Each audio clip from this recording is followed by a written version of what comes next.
Det er rigtig sjovt at være med på arbejde, fordi så er der sådan en jazzorkester. Ja.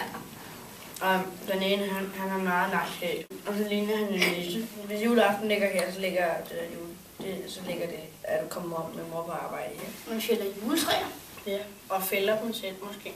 Med sav som regel. Jeg har engang fældet et til, som var så højt eller sådan noget. Men på æbleskiver. Og gløgg, eller vi gør ikke, men de voksne gør. Da jeg var mindre, der skulle jeg have skørt på, men nu må jeg godt tage t-shirt på. Jeg er glad for hinanden, men jeg tror ikke rigtig på det. Jeg tror mere på gavernes fest. Ja, gaver. Gaver, ja. Nej. Nej. Nok kommer mor på arbejde. Ja.